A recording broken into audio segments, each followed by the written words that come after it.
Hey guys, welcome back to my channel. ഇന്ന് നമുക്ക് നെല്ലി പലക കൊണ്ടുള്ള ഉപയോഗങ്ങൾ എന്താണെന്ന് നോക്കാം. അപ്പം ആദ്യമായിട്ട് നെല്ലിപ്പലക എന്നാൽ എന്ത്?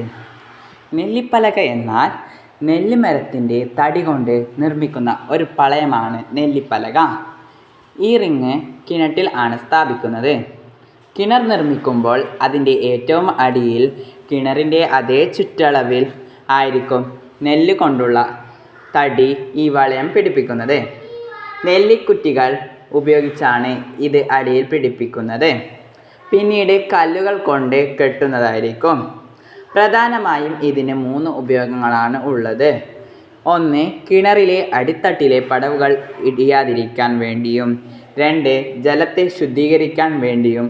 3. ജലത്തിന് പ്രത്യേകം രുചി ലഭിക്കാൻ വേണ്ടിയുമാണ് ഈ നെല്ലിപ്പടവ് പലക ഉപയോഗിക്കുന്നത്. പണ്ട് കാലത്ത് എല്ലാ വീടുകളിലും നെല്ലിപ്പലക ഇടുമായിരുന്നു. പിന്നെ പടവുകൾ ഇടിയുമ്പോൾ മാത്രമായി ഇതിൻ്റെ ഉപയോഗം. ഇതാണ് നമ്മളെ കിണർ കുഴിച്ചുകൊണ്ടിരിക്കുകയാണ്. നെല്ലിപ്പൊടി ഇങ്ങനെ വെച്ചുകൊണ്ടിരിക്കുന്നു. ഇൻഷാ അല്ലാഹ് എല്ലാവരും ദുആ ചെയ്യുക. നെല്ലിപ്പല വെച്ച് അതിൻ്റെ മുകളിൽ കല്ല് വെച്ച് ഇങ്ങനെ കൊണ്ടുവരുന്നു. അപ്പം നമ്മൾ നെല്ലിപ്പലക കൊണ്ടുള്ള ഉപയോഗങ്ങളാണ് ഇപ്പോൾ പറഞ്ഞിട്ടുള്ളത്. നെല്ലിപ്പലക നമുക്ക് ആദ്യമായിട്ടാണ് കാണുന്നത്. അത് നമുക്ക് നീലേശ്വരത്തെ ഐത്തല നമ്മളെ ആപ്പാൻ്റെ വീട്ടിലെ കിണർ കുഴിക്കുമ്പോഴാണ് കണ്ടിട്ടുള്ളത് നെല്ലിപ്പലക. അത് നല്ല പൈസ കൊടുത്തിട്ടാണ്, കോഴിക്കോട് നിന്നാണ് ആപ്പ വരുത്തിച്ചിട്ടത്. നല്ല പൈസ എല്ലാം ചിലവായിന്. അപ്പം അവിടുത്തെ കല്ല് കെട്ടുന്ന കാഴ്ചയാണ് ഇപ്പോൾ കാണുന്നത് കേട്ടോ.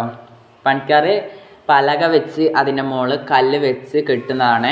അപ്പം ഇതിൻ്റെ 2 അടിയാണ് കുഴിക്കാനുണ്ട്. ഈ വീഡിയോ എല്ലാം അയച്ചത് നമ്മളെ ആപ്പയാണ്. അപ്പം ആ കെട്ടുന്ന കാഴ്ചയാണ് ഇപ്പോൾ നിങ്ങൾ കാണുന്നത്. അപ്പം വീഡിയോ മുഴുവനായി കാണുക. സബ്സ്ക്രൈബ് ചെയ്യാതാണെങ്കിൽ സബ്സ്ക്രൈബ് ചെയ്യൂ, ലൈക്ക് ചെയ്യൂ.